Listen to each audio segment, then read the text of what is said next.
Hello दोस्तों, welcome to my classes and you are watching mathematics classes. तो student mathematics class में आप सभी का वेलकम है। तो आज हम बात करने वाले क्लास 10 के जो भी स्टूडेंट 2025 से परीक्षा देने वाले हैं, ये उनके लिए स्पेशल खास वीडियो वाला है। लेकिन ये वीडियो आपको बिहार बोर्ड में आग लगाने वाली वीडियो है और पूरी गारंटी ले रहे दोस्तों कि ये 2 नंबर वाले ऐसे क्वेश्चन आपको आएंगे, भले वो वर्ड चेंज हो जाए लेकिन आपको क्वेश्चन ऐसे ही पूछा जाएगा। ठीक है, तो चलिए मैंने पहला क्वेश्चन को यहाँ पे लिख दिया है, यहाँ पर उसके बाद समझाने की कोशिश करते हैं। तो दो संख्याएं क्रमशः 345 और 125 है, तो यूक्लिड विभाजन से मासा निकालें। और ऐसे ऐसे प्रश्न को मैं आज 25 क्वेश्चन का ऐसे डेरिवेट करने वाला हूँ। ठीक है, तो चलिए तो पहले हमको उसको यूक्लिड विभाजन से निकालते हैं। तो 3 से क्या करेंगे, 125 से तुमको आपको भागा लगाना है 343 में।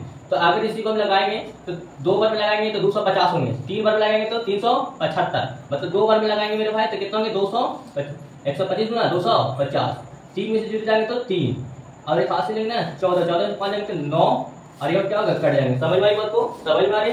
अब देखो ये 93 हो गया। अब यहाँ इसी से आप क्या लगाएगा, अब इधर से भागा लीजिएगा। ठीक है ना, हाँ। अब 125 यहाँ पास आ जाएंगे। अब बताओ 193 के 193 होंगे कि नहीं होंगे, होंगे ना। 5 में से 3 जाएंगे तो कितना बचेंगे 2। अभी 12 में से अगर सोचो कि 12 से 9 जाता है तो कितना बचेगा 3, 32 हो गया। कितना हो गया मेरे भाई 32 हो गया। ठीक है, अब 32 से छोटा बड़ा होगा तो आपको जाएंगे यहाँ पे 93। अब बताइए 32 के 96 होता है, लेकिन 32 गुना कितना होगा 64। कितना होगा 64। एक हाथ से लेंगे 13 में 6 कितना बचेगा यहाँ पे, है ना, सॉरी 4 है ना, तो 9 बचेगा ना, 9 से 13 9 बचेगा ना। और फिर ये 8 में 6 जाएंगे तो कितना बचेंगे 2, मतलब कि 29 हो गया। ठीक है, फिर ये 29 छोटा बड़ा 32 को यहाँ पे लगाएंगे, है ना, तब लगाएंगे तो यहाँ 29 से कम 29 तो कितने आएंगे 3। अब 3 से अगर 29 में लीजिएगा, है ना, तो 3 या 27, 27 कितने बचेंगे 2। और ये अब फिर यहाँ 3 आएंगे तो 3 है ना, 2 एक 2 1 बचेंगे ना, और यहाँ पे 2 बनवाएंगे तो मतलब यहाँ से पूरा 1 से पूरा टूट जाएगा, मतलब खत्म हो जाएंगे। तो लेकिन आपको निकालना था क्या, यूक्लिड विभाजन के परीक्षित। तो यहाँ लिखना चाहिए यहाँ पे स्पेस। अब बताइए कि यूक्लिड विभाजन की सहायता से या प्रयोग से, यूक्लिड विभाजन के प्रयोग से करते, क्या कहते हैं प्रयोग से। आई बात समझ में, क्या कहते हैं a बराबर bq प्लस r होते हैं ना। अब बताओ किसी स्टूडेंट को मन में ख्याल आता है सर आपको लिखते हैं a बराबर bq प्लस r, आखिरकार ये कौन से कहां पर कैसे लिखोगे। बस कोई टेंशन नहीं है, आप बिल्कुल सही जा रहे हैं। देखिए अगर आपको डिवाइड अगर दिया जाए तो ये वाला कंडीशन में यहाँ पर k कहलाते हैं। ठीक है ना, एडिशनल यहाँ पे b q नीचे वाला को r से, जैसे पार्ट में कटे हुए यहाँ बचे तो सिंपल ये हो गया। ठीक है, यहाँ के लिए तो उसी प्रकार से आप यहाँ पे कर सकते हैं। इसी को भाग गुने भाग प्लस शिफ्ट होते हैं। मतलब a का मान कंडीशन शुरू में कितना हुआ 343 और b का मान कितना था 125 और q का मान कितना था यहाँ पे 2, मतलब इधर वाला गुना करके आप प्लस वाला नीचे जोड़िए। तो बताइए ऐसा वाला कंडीशन में कहां के फिर भाग लगने वाला, फिर यहाँ पे है ना, यहाँ पे शेष कितना है 93। फिर किसके लिए करेंगे 125 के लिए कीजिएगा इस तरीके से ना, फिर करेंगे 93 गुना 1 और प्लस शेष तो कितना बचे यहाँ पे 32, है ना। अब फिर क्या कीजिएगा 93 बराबर करेंगे तो 32 गुना 2, 32 गुना 2 अब क्षेत्र कितना है यहाँ पे 29। फिर उसी तरीके से 32 बराबर कीजिएगा, है ना, तो 29 गुना 1 और प्लस क्षेत्र कितना है यहाँ पे 3 और यहाँ पे फिर क्या है 29 बराबर, है ना, 3 गुना 9 और प्लस में कितना होगा 2। फिर उसी प्रकार 3 बराबर 2 गुना 2 प्लस 1, फिर 2 बराबर 1 गुना 2 प्लस 0। तो जहां पे लास्ट में अगर मासा का निकालना आपको क्या निकालना था मासा, मतलब महत्तम, मतलब महत्तम संप्रवर्तक, मतलब एचसीएफ निकालना था आपको, जो कि आपको कैसे लिखेंगे जो लास्ट सीरीज में जो कटा है जिससे ये 1 से कटे हैं। और ऐसे भी याद कीजिएगा जो लास्ट वाला फंक्शन में जो शुरू वाला कंडीशन है यहाँ पे 1 है, यही आपका क्या हो जाएगा आंसर हो जाएगा 1। समझ में आई बात को, सभी को किसी भी डाउट नहीं ना है। तो चलिए अब क्वेश्चन नंबर 2 पर आते हैं। ठीक है ना, फटाक से इसको या नोट कर लीजिए। ठीक है, चलिए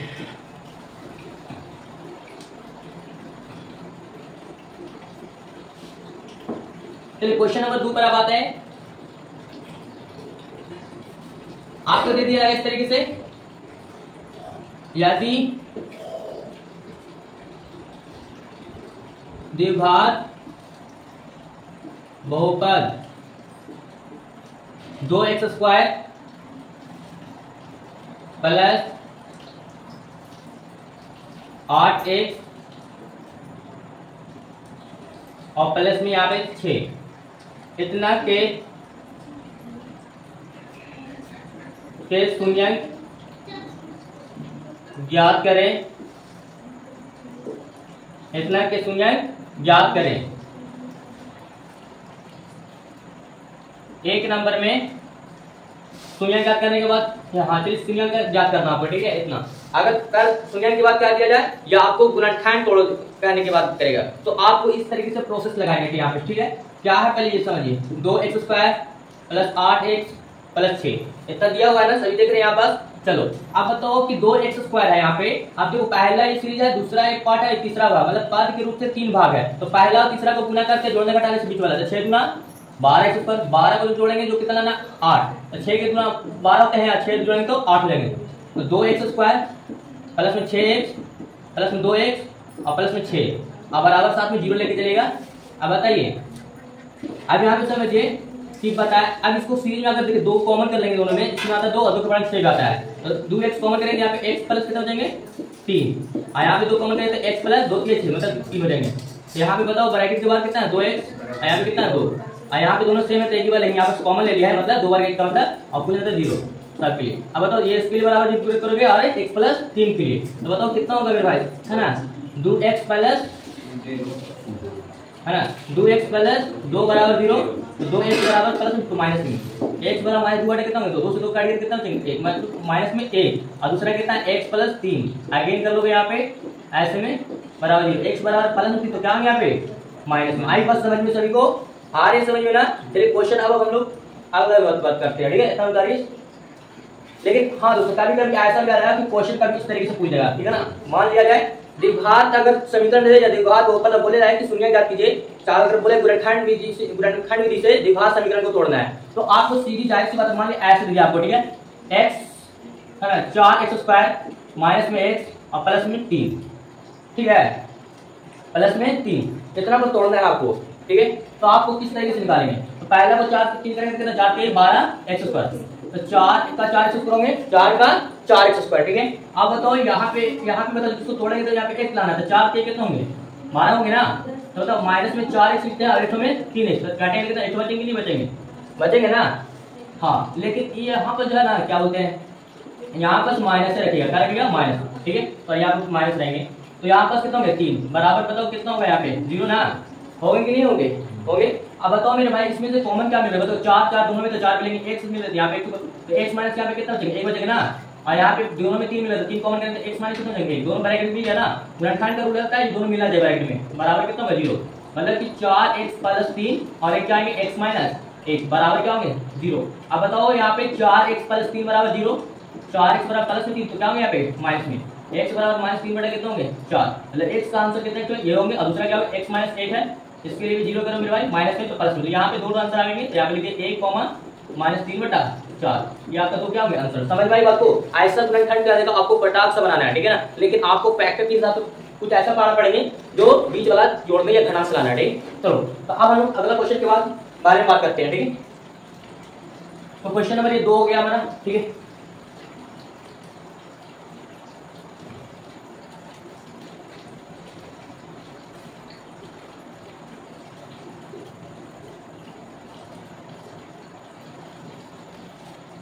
तो दोस्तों देखिए यहाँ पे आप इसको सोल्व करते हैं, ठीक है। देखिए यदि एपी में 7, 10, 13, 16 डॉट डॉट डॉट में इतना का 8वां पद क्या होगा, 8वां पद क्या होगा।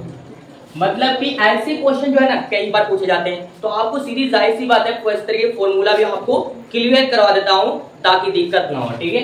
देखिए तो यहाँ पे यदि एपी में 7, 10, 13 और 16 डॉट डॉट का 8वां पद क्या होगा, 8वां पद मतलब 8 नंबर पे कितना आएंगे, जैसे ये सीरीज लिखे हुए हैं तो पद ही लिखा 1 2 3 4 ये 7 3 10 और 3 दिन बढ़ाया गया है, तो यहाँ पे 8वां जब पद लिखेंगे तो कितना आएगा, आई बात समझ में। तो देखिए तो पहले में तो सभी जब जानते हैं कि पद को हम लोग a के द्वारा विभाजित करते हैं या t के द्वारा भी, t1 t2 t3 है ना इस तरीके से। तो यहाँ पे आप t के द्वारा भी दर्शा सकते हैं, t1 t2 t3 इस तरह है ना। अब बताइए जो शुरू में वाला रहेंगे आप फटाक से ए लिखिएगा, ए को प्रथम पद बोलते हैं मतलब पहला पद को। अब डी बराबर, अगर डी निकालने के लिए रहता है डी भी पड़ता है टी, इसके लिए इतना वाव भी रहेगा ना तो हमेशा टी एन बराबर फॉर्मूला लगेगा। टी एन भी बोल सकते हैं, इसमें ए एन भी बोल सकते हैं, आर एन भी बोल सकते हैं, एल भी बोल सकते हैं, कोई दिक्कत नहीं। और टी एन बराबर इतना ही होता है कि A plus N minus 1 into D होते हैं। और जब भी कहेगा वाह लग के हिंदी में लग गया, जब बे लिख दिया वाह भी लगा बे, तो फटाक से आपको ये वाला लगा, ठीक है। अब देखिए यहाँ पे डी बराबर, तो क्या फॉर्मूला याद रखिएगा, T two minus T one. D को सार्वत्र बोलेंगे, ए को प्रथम पद बोला जाता है, ठीक है। अब बताइए यहाँ पे डी बराबर दूसरा में से पहला को घटाइए तो 7 में से, देखिए सॉरी 10 में से अगर 7 घटा दिया जाए तो कितना बचेगा, डी का मान 3 बचेगा। कितना बचेगा, 3 बचेगा, ठीक है। मेरे बच्चे देखिए ध्यान दीजिए। अब बताइए यहाँ पे 8वां पद क्या करना, 8वां पद अगर डेरिवेटिव देखिए पाठक हो रहा है कि यहाँ पे n बराबर 8 होगा, जहां पे वाह लगा रहेगा वो आपका n का वैल्यू होगा, क्या होगा, n का वैल्यू होगा, ठीक है। अब देखिए tn बराबर करेंगे तो क्या होगा, a plus n minus 1 into D, ठीक है ना। वी नो डेट हम जानते हैं ये। अब देखिए यहाँ पे टी का टी हो गया, n का वैल्यू कितना हो गया यहाँ पे 8, a का वैल्यू कितना हो जाएगा 7, n का वैल्यू कितना हो गया यहाँ पे 8 माइनस 1 इंटू डी, डी का वैल्यू कितना हो गया यहाँ पे 3। अब किसी को डाउट हो रहा है सर कि यहाँ पे tn लिखे हैं तो इसके लिए क्या, ये आपका अंतिम बताता है, tn क्या बताता है आपको, अंतिम पद, लास्ट 8वां पद पर कितना आएगा, ठीक है ना, इस अकॉर्डिंग के नंबर के हिसाब से। अब बताइए यहाँ पे टी 8 बराबर तो 7 प्लस 8 में से तो 7 गुना 3, बताओ कि 7 प्लस 8 21। अब 21 अगर 7 जोड़ेंगे कितना मेरे भाई, तो यहाँ पे 28 होगा, जिसका कितना 8वां पद पे, यहाँ पे इस कंडीशन के हिसाब से 28 आंसर आएंगे। आई बात समझ में सभी को आ रहे ना। चलिए अगर आ रहे हैं दोस्तों तो क्या करें, आप हमारे मेहरबानी करके हमारे चैनल पे जरूर जुड़े, कृपया करके आप हमारे चैनल को सबसे पहले सब्सक्राइब कीजिए यदि आप पहली बार आए और इस तरीके का आपको क्वेश्चन चाहते हैं कि हमारे इस तरीके से मिलता रहे पल पल, तो आप हमारे चैनल को मतलब कि सब्सक्राइब करें और इस वीडियो को लाइक करें और बेल आइकन को प्रेस कर लें, जिससे आपको नोटिफिकेशन इस वीडियो का परमानेंट मिलता रहेंगे, ठीक है। तो चलते हैं क्वेश्चन नंबर आगे की ओर, ठीक है। तो ये आपका क्वेश्चन नंबर कितना हो गया, 3 हो गया, ठीक है ना। अब हमें चलते हैं 4 की ओर, ठीक है।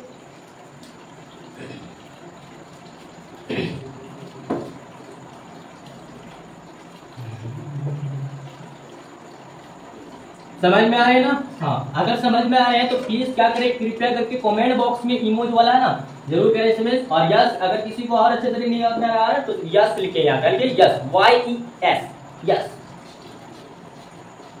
ठीक है। तो क्वेश्चन नंबर आप लोग चलते हैं 4 पर, कितने 4 नंबर पे।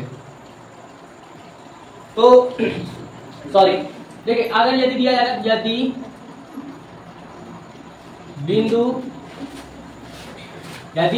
बिंदु 2,4 और 3,2 को मिलाने वाली रेखाखंड को 2 और 3 के अनुपात में अंतः विभाजित करती है, मतलब इसमें अंतः विभाजित करती है। तो यहाँ पे किस तरीके से करेंगे, ठीक है। देखिए तो यहाँ पे समझिए कि आप बताइए अंतर विभाजन के लिए भी सूत्र होते हैं, बाधक के लिए भी होते हैं, ठीक है। तो आप इस तरीके से अगर यदि आप चाहते हैं कि हमें फॉर्मूला के लिए, तो मैं उम्मीद करूंगा इस पे पोस्ट कर दूंगा, आप इस पे फॉर्मूला भी देख सकते हैं, है ना। हर इसके मतलब कि शॉर्ट वीडियो में आपको डालूंगा सभी के फॉर्मूले, ठीक है ना। तो आप देख सकते हैं पूरा A to Z, ठीक है। तो अंतर विभाजन निकालना है, क्या निकालना, लेकिन अंतर विभाजन का सूत्र से। अब बताइए यहाँ पे कुछ पॉइंटेड भी है, जैसे मान लो कि यहाँ पे क्या बताया गया, A और B पॉइंट है आपके, A और यहाँ पे होंगे और ये वाला B हो गया। तो बताया गया A पे कितना 2,4 और 3 पे, यहाँ पे B पे कितना 3,2। अब बताया जा रहा है कि यहाँ पे जो P आधा पॉइंट है अंतर, इसका इसी लाइनिंग के अंतर मतलब अंदर में ही क्या होंगे, कितना 2:3 के अनुपात में अंतर विभाजित करती है, तो उसका वैल्यू क्या होंगे, ठीक है ना। जाहिर सी बात है पेपर कितने होंगे परफेक्ट, ठीक है। लेकिन बात आप कहेंगे तो कैसे करेंगे, जैसे A और B लाइनिंग तो हो गए, लेकिन ये ऑटवर्ड होंगे, क्या होंगे ऑटवर्ड, इधर मान लेते P दे देते, बात कहेगा तब, ठीक है ना। लेकिन ये कंडीशन नहीं कहा है, ठीक है। तो हमने क्या लगाया ऐसा, है ना। देखो अब यहाँ पे कुछ पॉइंट लिखा जाता है, उससे पहले लिखा जाता है कि माना कि A और B क्या है, रेखाखंड है, क्या पहले रेखाखंड है। माना कि A और B लिखिएगा यहाँ पे रेखाखंड है, जिसकी बिंदु A पर है ना 2,4, B पर 3,2 को मिलाने वाली रेखाखंड को 2:3 के अनुपात में अंतर विभाजित करती है। तब फिर उसके बाद लगाएगा अंतर विभाजन का सूत्र बराबर mx 2 प्लस एन एक्स 1 बटा में m plus N m y 2 plus n y 1 बटा में m प्लस क्या होते हैं n होते हैं। ठीक है ना, समझ में आ रही मेरी बात को अच्छे से। हाँ अब बताइए यहाँ पे करेंगे अंतर में योग्य प्लस, जहाँ पे बात क्या करते हैं जस्ट यही है, बस साइन अपोजिट हो जाता है, जहाँ जहाँ प्लस है वहाँ पे माइनस लगा देंगे। ठीक है देखिए, तो यहाँ पे क्या है कि शुरू वाला कंडीशन वो हमारा m है और ये वाला n है। ठीक है ना, हाँ तो m का वैल्यू कितना हो गया यहाँ पे, m का वैल्यू 2, अब यहाँ पे x2 x1 कितना है, शुरू वाला x1 ये y1, शुरू का वैल्यू x होते हैं, ये x2 वाली क्या होंगे y2। ठीक है ना, ऐसे से समझ में अगला रहेंगे तो x3 और y3 होंगे। तो यहाँ पे m का वैल्यू कितना होंगे 2, x2 का वैल्यू कितना है यहाँ पास 3 प्लस n का वैल्यू कितना है यहाँ पे 3 और यहाँ पे x1 का वैल्यू कितना है यहाँ पे 2 बटे में m प्लस n होते हैं ना, बटे में क्या होते हैं m प्लस n होते हैं। ठीक है, तो बताओ m प्लस n करेंगे तो 2 प्लस कितना करेंगे यहाँ पे 3 कॉमा m का वैल्यू कितना है यहाँ पे 2 और y2 का वैल्यू कितना है यहाँ पे 2 प्लस n का वैल्यू कितना है यहाँ पे 3 और y1 का वैल्यू कितना है यहाँ पे 4 बटे में क्या होगा m प्लस n ना, तो यहाँ पे 2 प्लस 3। ठीक है, अब बताओ यहाँ पे तो 2 तिहाई कितने होंगे 6 और 6 और 2 तिहाई फिर 6 और बटा कितना होंगे 5। अब बताओ 2 दूना 4 और 3 चौके 12, इसका बटे में 5 होंगे। बताओ 6 अच्छे कितना 12 बटा 5 आई कितना 12 4 16 बटा 5, ये कट नहीं रहे तो यही आपको क्या हो जाएंगे पी पॉइंट पे इतना वैल्यू हमारा क्या होंगे अंतर विभाजित करेंगे। समझ में आई बात को, इतना आगे समझ में। ठीक है, इसको नोट कीजिए, आगे हम लोग डिस्कशन कर रहे हैं। ठीक है, तो चलिए दोस्तों अब इसको हम स्टार्ट करते हैं। क्वेश्चन नंबर 5 पे आते हैं। तो कहा जा रहा है उस त्रिभुज का क्षेत्रफल ज्ञात कीजिए जिसके शीर्ष दिए हुए हैं, शीर्ष क्या या बिंदु कहा जाए कोई बात नहीं है। ठीक है, तो जैसे त्रिभुज बनाएगा ए पॉइंट पे इतना हो गया, बी पॉइंट और ये सी पॉइंट पे, मैंने इस तरीके से लिख लिया। और त्रिभुज का क्षेत्रफल कहा गया, त्रिभुज का क्षेत्रफल का निर्देशांक को डिनोट करते हैं ऐसा। अब बताओ 1/2 इस तरीके से फॉर्मूला होते हैं, आपको याद रखना कि x के लिए 1 2 3 और y के लिए 23 31 12 होते हैं। ठीक है ना, हाँ अब बताइए यहाँ पे 1/2। अब बताओ x1 का वैल्यू कितना होंगे यहाँ पे 2 और y2 का वैल्यू कितना होंगे यहाँ पे 0 और y3 का वैल्यू कितना होंगे माइनस में, तो माइनस पहले से तो माइनस क्यों लगा रहे हैं, तो माइनस माइनस कर प्लस हो जाएगा ना।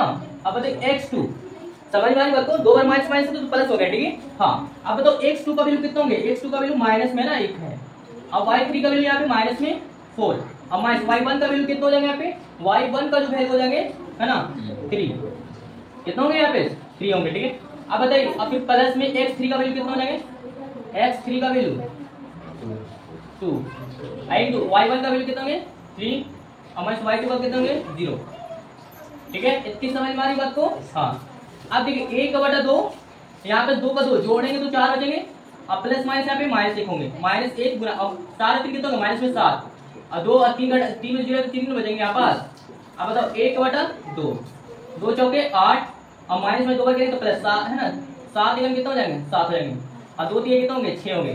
बता दो मेरे भाई 1/2 बताओ 8 7 15 15 6 जोड़ेंगे कितने होंगे 21, मतलब 21 जोड़ेंगे कितना होगा 2, मात्रक आपका क्या होगा ये परफेक्ट आंसर होगा। ठीक है ना, आई बात समझ में सभी को। हाँ इतना समझ में आता है। तो चलो क्वेश्चन नंबर अब हम लोग 6 पर। लेकिन हाँ दोस्तों इस तरीके के क्वेश्चन आपको बोर्ड में पूछे जाते हैं। ठीक है ना, लेकिन मैं कोशिश करूंगा 15 नहीं बल्कि 10 ही बनाने की कोशिश करूंगा और सब्जेक्टिव भी साइंस का भी हम लोग डिस्कशन करेंगे। ठीक है ना, हाँ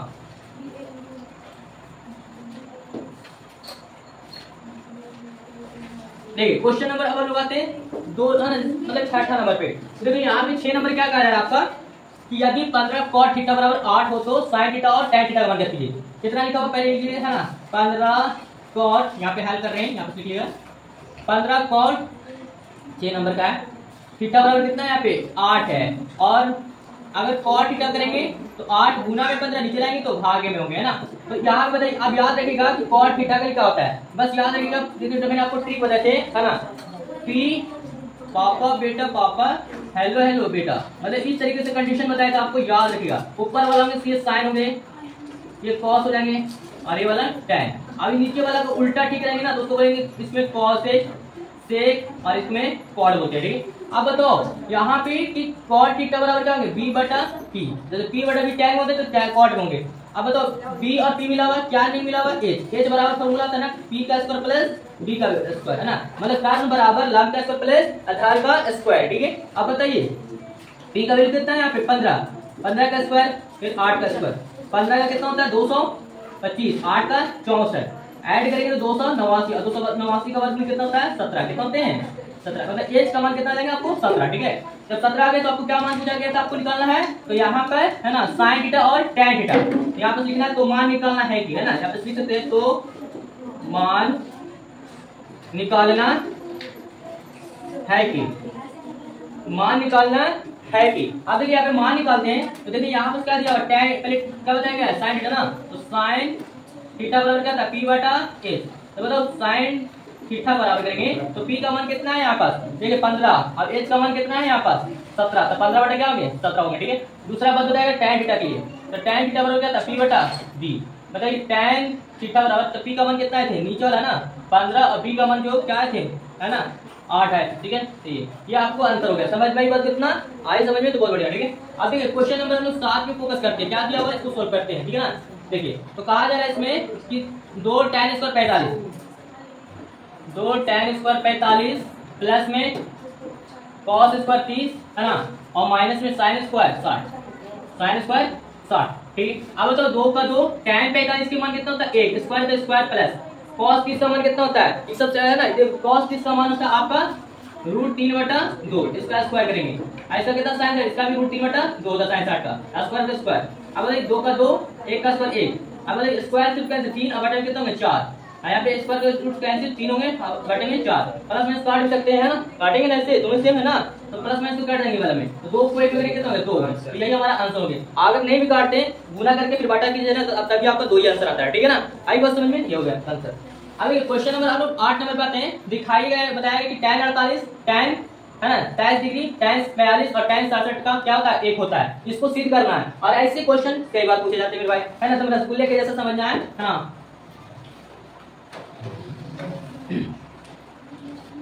चलिए तो क्वेश्चन नंबर 8 पे फोकस किया जाए कैमरा में, देखिए समझिएगा जरा। तो 8 नंबर क्या है ना, तो tan 48 tan 23 tan 42 tan 67, चल जाते हैं हम डायरेक्ट फ्रॉम क्या कर रहे हैं LHS से, मतलब लेफ्ट हैंड साइड से इधर से, और RHS को क्या करेंगे, RHS को प्रूफ करेंगे, एक जो कि हमारा RHS में कितना दिया हुआ 1, और 1 को साबित करना है, ठीक है। आते या नहीं बताओ, लेकिन हाँ ऐसे वाले डिग्री का मान नहीं होते हैं, तो आपको क्या करना है याद कर लीजिएगा, मैंने बताया थे कि sin 90 माइनस थीटा बराबर cos theta, cos 90 minus theta बराबर sin theta, tan 90 minus theta बराबर cos थीटा। उसी तरीके से आपको इस तरीके से क्या करना, आपको फॉर्मूला याद रखना है, ताकि उस तरीके से भी आपको शॉर्ट में ऑब्जेक्टिव पूछ जाता है कि tan 90 माइनस थीटा के बराबर कौन होता है, तो tan 90 माइनस थीटा क्या होता है cot थीटा होता है। cot मारेगा तो आपको एक नंबर मिल जाएगा, तुमको कॉपी करके रखे, मेरे पास तो नहीं है, आपके पास होगा, चलो ठीक है। देखिए यहाँ पे अब यहाँ पे करते हैं क्वेश्चन, देखिए क्या करते हैं 48, ये शुरू में हम चेंज कर रहे हैं, ठीक है, सॉरी ये शुरू वाला है और ये वाला फर्स्ट वाला चेंज कर रहे हैं, ठीक है ना। तो मतलब tan का tan क्या हो गए 48, 90 में कितना घटाएंगे जो 48 बचेगा, तो 90 माइनस क्या करेंगे 42, कितना 42। अब तो tan का tan हो गए, कितना घटाएंगे 90 में जो 23 बचेंगे, तो 67 ना, और यहाँ पे क्या है tan 42 और tan 67। बताइए अब tan 90 माइनस थीटा क्या होता है cot थीटा, cot कितना हो गया 42, और tan भी क्या बनेंगे cot 67, और यहाँ पे क्या हो गया इंटू में tan 42 tan 67। देखो देखो 67 डिग्री सेम करो, 42 देखो cot 42 है tan 42, tan और cot मिलके कितना हो जाएगा, दोनों पास में हो गए, tan थीटा cot थीटा मिलके 1 होता है, ये भी फॉर्मूला, ठीक है। ये दोनों मिलके 1, ये दोनों मिलके 1, एक में करेंगे कितना होंगे 1, ये प्रूफ हो गया, क्या हो गया प्रूफ। आई बात समझ में। चलिए अब हम लोग थोड़ा सा अगला क्वेश्चन को पॉइंट को डिस्कशन कर रहे हैं, ठीक है। चलिए देखिए वैसे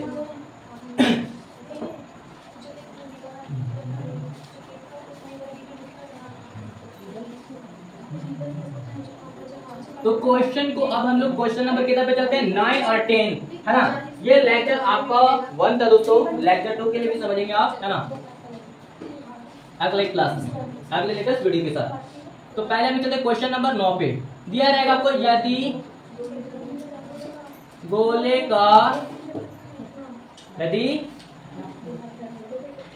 का वृत्त पृष्ठीय क्षेत्रफल पृष्ठीय क्षेत्रफल 264 पाई है, तो गोले का त्रिज्या निकालें, है ना, निकालें। देखिए तो पहले आपका दिया हुआ 264 पाई दिया हुआ, 264 पाई दिया हुआ है, तो इसको करेंगे, बताइए। तो यहाँ पे अगर करेंगे तो लिखेंगे पहले गोला, तो पहले गोला कैसे बनते हैं भाई, ऐसे बनाइए, है ना भाई, ऐसे, मतलब गॉस थ्योरम वाला सर्कल को बहुत फास्ट बनाए, ठीक है। हाँ, गोले का यहाँ पे 20 सेंटीमीटर इसका त्रिज्या r होता है, जिसको हम रेडियस को r डिनोट करते हैं, त्रिज्या होती है। गोले का व्यास, सॉरी व्यास, गोले का वर्ग पृष्ठ क्षेत्रफल, बताइए क्या क्षेत्रफल है ना, तो क्षेत्रफल पे ही चलेगा। तो गोला का क्षेत्रफल क्या आता है ना, तो 4 पाई r स्क्वायर, 4 पाई r स्क्वायर, तो 264 पाई पहले दिया आपका, और यहाँ पे 4 पाई r स्क्वायर, मतलब 4 पाई स्क्वायर गए। बताओ पाई से पाई क्या हो जाएंगे, खत्म हो जाएंगे। अब बताओ कि यहाँ पे कितने बचे, 264 बराबर 4 r स्क्वायर, यही ना बच रहे हैं आपको। अब बताइए इसको भागा दीजिए, यहाँ पे 264 का 64, 4 गुना में नीचे लाएंगे तो भागे में बराबर करेंगे r स्क्वायर। अब 4 से भाग दिए, 4 छके 24, दो बचेंगे, 4 छके 24, ठीक है। यहाँ पे 66 हो गए ना, बराबर कितना हो गया, r स्क्वायर, क्या हो गया, r स्क्वायर।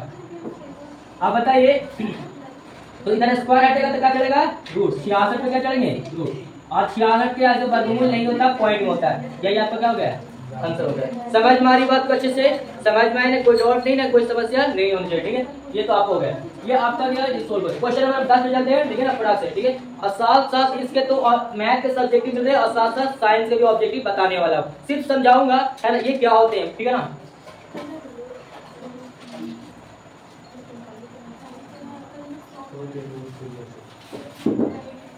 देखिए समझिएगा,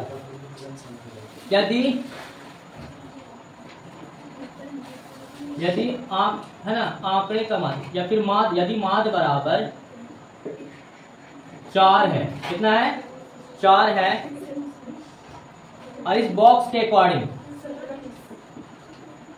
यहाँ पे 4 मान दे दिया आपका, और दूसरा में आपका बारंबारता दे दिया, ठीक है।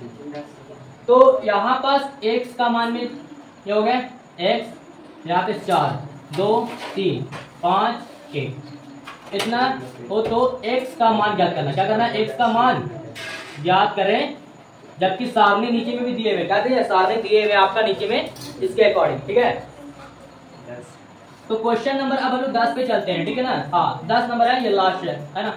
अब बताइए माद बराबर फॉर्मूला, पहले माद दिया तो पहले माद का फॉर्मूला लगाइए, ठीक है ना। माद का 3 फॉर्मूला होते हैं, लेकिन माद का जो सटीक जो है ना फॉर्मूला लगेगा यहाँ पास, जो 4 और बारंबारता दिया रहता है, जो शॉर्ट में बारंबारता का लिखे हैं ऐसे एक्चुअल में बारंबारता ऐसे लिखा है मेरे भाई, है ना। चलो तो 4 माद बराबर क्या था, 4 गुना बारंबारता का योग, 4 गुने बारंबारता का योग, और बटा में कुल बारंबारता का योग, बटा कुल बारंबारता का योग। बताओ माद का मान पहले से 4 मिला था, ये 4 लिख दिए, 4 गुना बारंबारता मतलब 4 ये और बारंबारता, ये पहला के साथ ऊपर नीचे गुना करेंगे, ठीक है ना, ये कंडीशन में, ठीक है। तो 1 से गुना कितना होंगे, 4 प्लस साथ में जोड़ेंगे, योग का है आपका यहाँ पे 2 गुना 3 प्लस 5 गुना 1, और बटा में क्या है, सबको बारंबारता जोड़ेंगे, 4 प्लस 3 प्लस 1, 4 बराबर 1 को 4 में कितना होगा, 40 हो जाएगा ना, 2 3 6 5 कम 5, 4 3 7 कितना 8, बटा में लगाएंगे, बताइए। अब बताओ पहले 4 बटा 1 कर दो, पहले जोड़ो, 4x का 4x 6 5 11, बटा में कितना होंगे 8, ठीक है। अब बताओ तीसरा गुना करेंगे, तो 4x का 4x पहले लिखाएंगे 11, 8 चौके कितना होंगे यहाँ पे 32।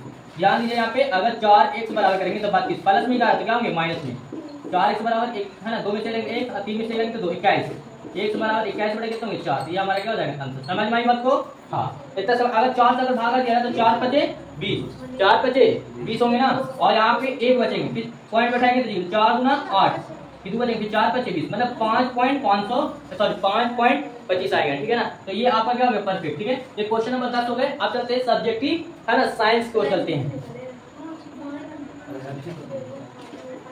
साइंस की ओर चलते हैं दोस्तों। लेकिन मैं ये साइंस को बताऊंगा, है ना, वो लिख करके नहीं बताऊंगा, सिर्फ समझाऊंगा, ठीक है ना। मतलब उसमें साइंस के 5 सब्जेक्टिव के बारे में समझिए, 5 सब्जेक्टिव के बारे में, ठीक है ना।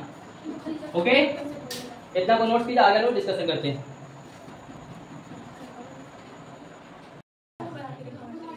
तो चलिए दोस्तों, अब हम लोग साइंस के 5 ऐसे सब्जेक्टिव प्रश्न लाया हूं जो आपके लिए बोर्ड के लिए काफी ही महत्वपूर्ण है। तो आप हमारी वीडियो को जब पूरा देखते रहेंगे, ठीक है ना, जो जैसा कि यहाँ पे प्रश्न नंबर 1 में लिखे यहाँ पे कि जैव विकास से आप क्या समझते हैं, जैव विकास से आप क्या समझते हैं। जैव मतलब जीव जंतु जितने प्राणी हैं जिसमें जानदार है और उसका विकास कैसे हो रहे हैं वो पर्यावरण पे ही डिपेंड करते हैं। पर्यावरण में रहने वाले सभी जीव जंतु जो वर्तमान काल में या इस तरीके से अपने समय के अंतराल एक पार्टिकुलर टाइम है ना, एक निश्चित समय के अंतराल में वो जीव जंतु आपस में क्या करते हैं, किसी से है ना मतलब जन्म करते हैं। जन्म करने के बाद वो अपना जनसंख्या में तेजी से बढ़ते रहते हैं उसकी संख्या में। और साथ ही जो मानव या जीव जंतु के द्वारा छोटे से भी जो उसके द्वारा कार्यक्रम हो रहे हैं, उनके जीवन के संरक्षण कार्य हो रहे हैं, उनके जीवन में क्या रहे हैं, सुरक्षा का कार्य हो रहे हैं, इसी प्रक्रिया को हम लोग जैव विकास कहते हैं। ठीक है। हाँ, क्वेश्चन नंबर अगर 2 में बताया जाए कि प्रकाश संश्लेषण से आप क्या समझते हैं, प्रकाश संश्लेषण से आप क्या समझते हैं, इसके आवश्यक कारक को लिखें। तो प्रकाश संश्लेषण मतलब लाइट वेव है, जैसे लाइट आ रही है प्रकाश, और संश्लेषण मतलब जिसमें पढ़ने वाला। तो प्रकाश संश्लेषण मतलब यहाँ पे सूर्य के प्रकाश के बारे में बताया रहा है कि जब कोई सूर्य का प्रकाश आती है ना, सूर्य के प्रकाश जो हम जानते हैं, जब प्रकाश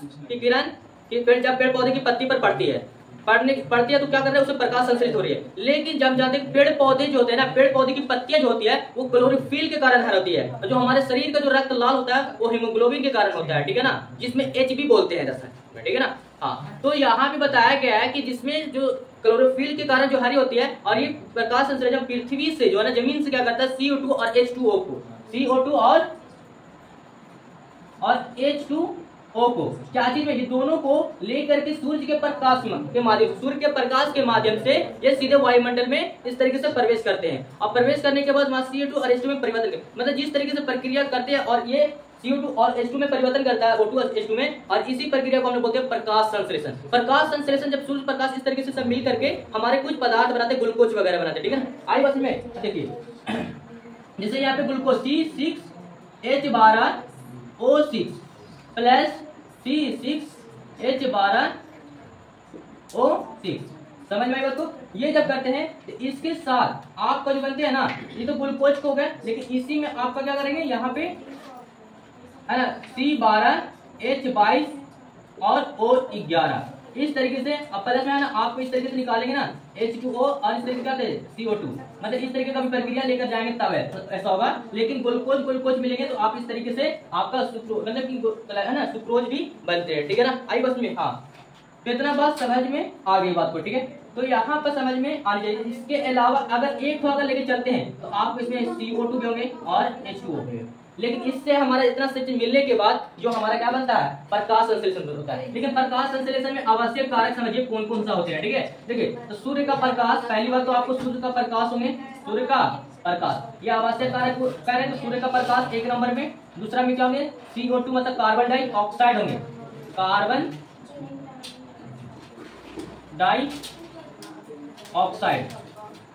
ठीक है, और तीसरा नंबर पे होंगे आपका है ना H2O मतलब जल, और फोर्थ नंबर पे क्लोरोफिल। आई बस में। तो ये आपका आवश्यक कारक हो गए। लेकिन आप चलते हैं क्वेश्चन नंबर 3 पर, क्या कहा जा रहा है आपका, ये समझिए। ठीक है, कहा जा रहा है कि प्रकाश के परिवर्तन क्या है ना, इसके कितने नियम उल्लेख कीजिए। अब बताइए, प्रकाश के परिवर्तन का मतलब होता है चेंज करना या बदलना होता है। जब कोई प्रकाश किसी से डायरेक्शन से आ रहे हैं और उसका डायरेक्शन में थोड़ा चेंज कर देगा। ठीक है ना, या फिर ऐसा होता है जिस डायरेक्शन से ऐसा है फिर इस तरीके से मुड़ गया है ना। जब प्रकाश की किरण किसी चिकने समतल पर टकराती है, टकराने के बाद उसी माध्यम में लौट जाती है, तो लौटने की घटना को प्रकाश के परिवर्तन का नियम कहते हैं। ठीक है ना। लेकिन यहाँ पे समझिए इसके 2 नियम होते हैं, किसके, प्रकाश के परिवर्तन। जैसे आने वाला आपतित किरण क्या होते हैं, आपतित किरण, और ये जाने वाले तरीके से परावर्तित किरण होते हैं, परावर्तित किरण। और यहाँ पर से आपतन बिंदु का अभिलंब, ये क्या होगा आपका अभिलंब। और ये आपका दर्पण इस तरीके से मान लीजिए, तो ये दर्पण जहाँ पे, इस दर्पण के यहाँ पे जो जहाँ पर टकराव होती है उसको आपतन बिंदु कहा जाता है, आपतन बिंदु कहते हैं दोस्तों। जो आने वाला आई को डिनोट करता है, जाने वाला आर, इंसिडेंट इसको आने वाला इंसिडेंट रे और जाने वाला रिफ्लेक्ट रे। तो यहाँ पे मतलब परावर्तित किरण। अब बताओ कि यहाँ पे जितने डिग्री, अगर 60 डिग्री आएंगे तो 60 डिग्री जाएंगे। इसका नियम में पहला कहता है कि है ना, इसका नियम पहले में है दोस्तों कि पहला नियम है कि एंगल आई बराबर एंगल आर, मतलब आपतन कोण परावर्तन कोण के बराबर होते हैं। आपतन कोण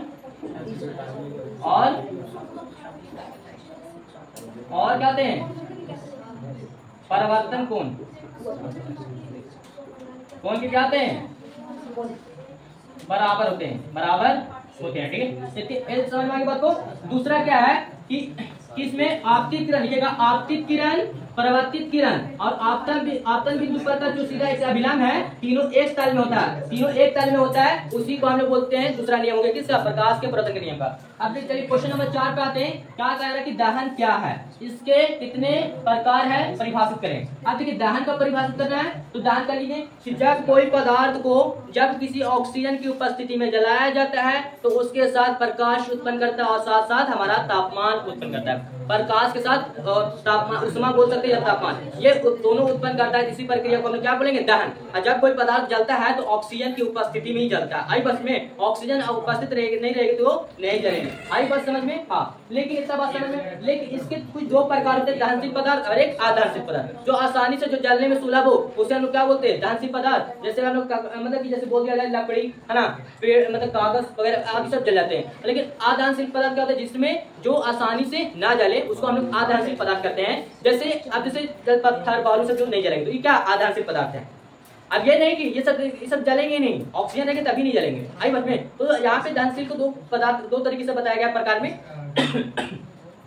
चलिए क्वेश्चन नंबर लास्ट चलते हैं, क्वेश्चन नंबर 5 पे। ठीक है, जो कि हमारा दिया हुआ धातु और अधातु में क्या अंतर है। ये धातु और अधातु जो है आपको इस तरीके से भी पूछे जाते हैं तो आपको ये पता होना चाहिए। धातु और अधातु में निम्नलिखित अंतर लिखेगा, जिसमें लिखे एक साइड धातु और दूसरे कॉलम में तरफ लिखेगा अधातु। धातु वे तत्व जो इलेक्ट्रॉन को त्याग कर H+ आयन ज्ञात करते हैं। H के पास क्या करेंगे? H+ ऐसे आयन ज्ञात करेंगे। लेकिन अधातु में क्या करते हैं? वे तत्व जो इलेक्ट्रॉन को त्याग देंगे करेंगे लेकिन ये ऋण आयन का निर्माण करेंगे, मतलब माइनस को, मतलब वे तत्व जो इलेक्ट्रॉन को क्या करता है? त्याग कर H+ आयन का ये ऋण आयन का मतलब करेंगे। ठीक है ना, H- से ऋण आयन का निर्माण करेंगे। धातु क्या होते हैं? धातु तन्य होते हैं, मुलायम होते हैं, अधातु तन्य नहीं होते हैं। धातु में विशेष प्रकार की चमक होती है, अधातु में विशेष प्रकार की चमक नहीं होती है। धातु को अगर पीटने पर एक पतला चादर बनाए जा सकते हैं, है ना, लेकिन अधातु को पीटने पर पतला चादर नहीं बनाए जाते हैं। धातु में जब पीटा जाता है तो उसमें विशेष प्रकार की ध्वनि उत्पन्न करती है, आवाज करती है, अधातु में आवाज नहीं करती है ना। धातु विद्युत का अच्छा चालक माना जाता है, अधातु विद्युत का अच्छा चालक नहीं माना जाता है ना। आप जैसे बताए थे धातु में किस किस में जो विद्युत धारा मतलब करंट पास करते हैं, जैसे मैंने बताया थे अल्युमिनियम, लास्ट में मां आ जाएगा तो आपका क्या होगा? ये सब धातु होंगे, ऐसे में करंट वगैरह पास करेंगे। और जिसमें मां नहीं आकर के बल्कि ना सा अरा आएगा एलिमेंट में, आप उसे पता कर सकते हैं। जैसे सल्फर, ये सब अधातु है। कार्बन अधातु, ये सब आपको पूछा जाता है तो आपको इस तरह के एक नंबर वाले भी तो मार सकते हैं, पूछा जाएगा। पूछा हुआ भी कई बार प्रीवियस क्वेश्चन में कि कार्बन क्या है तो अधातु है। ठीक है ना, तो ऐसे आपको मतलब कि पूछा जाता है तो आप इस तरीके से बना सकते हैं। ठीक है, तो ये वीडियो कैसा लगा दोस्तों? अगर अच्छा लगा तो प्लीज क्या करें, हमारे इस वीडियो को लाइक करें और पहली बार आप इस चैनल पे आए तो चैनल को सब्सक्राइब करें और बेल आइकन को प्रेस कर लें। इससे क्या होगा? आपको इस तरीके का वीडियो का नोटिफिकेशन आप तक सबसे पहले पहुंचेगा। ठीक है, फिर मिलते हैं नए वीडियो के साथ। ओके, तो thanks for watching video, have a good day.